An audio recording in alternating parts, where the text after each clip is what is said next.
La France n'a jamais été un pays démocratique. La démocratie n'est pas compatible avec ce pays qu'on appelle la France.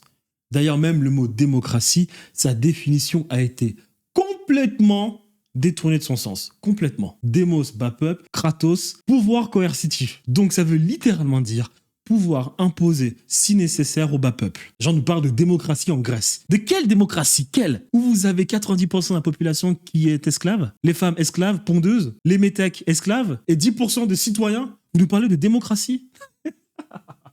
La démocratie n'est pas compatible avec la France. Donnez-moi un seul moment dans l'histoire de France, ne serait-ce qu'une seule semaine dans l'histoire de France où le bas peuple a eu le pouvoir. Une seule semaine. Une semaine.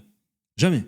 Parce que sur le papier, c'est bien, mais sur le terrain, jamais. Donc, au lieu que les gens, au lieu de dépenser son énergie, à attendre, à espérer qu'un mec prendra possession de l'appareil étatique, quand on apprend même d'ailleurs que De Gaulle travaillait avec des mecs qui étaient pour Rothschild, Raymond Barre, qui était un ancien dans la colonisation, sa famille a fait fortune dans la colonisation, le ministre de l'économie de Pompidou. Quand on apprend des trucs comme ça, on sait pertinemment que ces personnes ne seront jamais là pour le peuple. On l'apprend tous les jours. Il faut que les gens arrêtent de se masturber mentalement pour croire qu'une personne viendra les sauver. Parce que la démocratie n'est pas compatible avec ce pays qu'on appelle la France.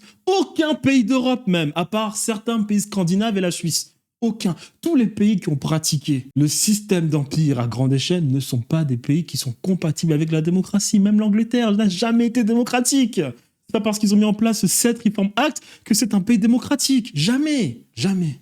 Et puis dans le fond, vous le savez. Vous le savez dans le fond. Vous attendez dans le fond un Bonaparte qui revienne en France prendre le pouvoir pour faire du sale.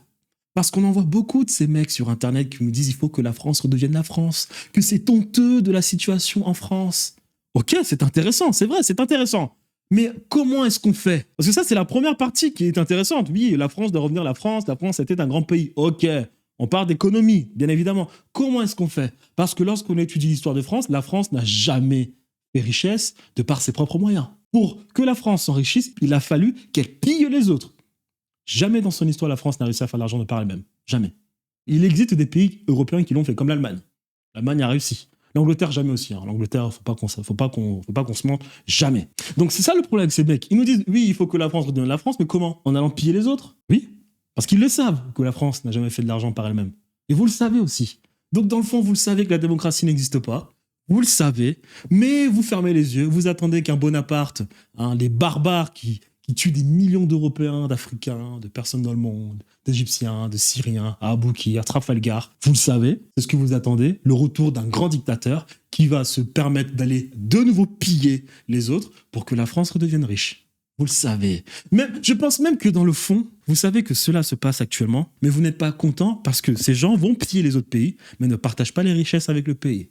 Parce que quand Macron nous ramène un président syrien pour signer des contrats, c'est-à-dire que ces gens ne se cachent même plus. Avant, ils se cachaient pour signer des contrats et faire leur petit trafic d'armes. Aujourd'hui, ils ne se cachent même plus. Ils vont vous dire dans les médias tous les jours que c'est la dèche, alors que ces gens sont en train de faire fortune à l'extérieur du pays. Vous le savez, mais vous n'êtes pas content parce que ces gens font fortune, mais ils ne partagent pas les richesses en France. Parce que vous savez que la France n'est pas un pays démocratique.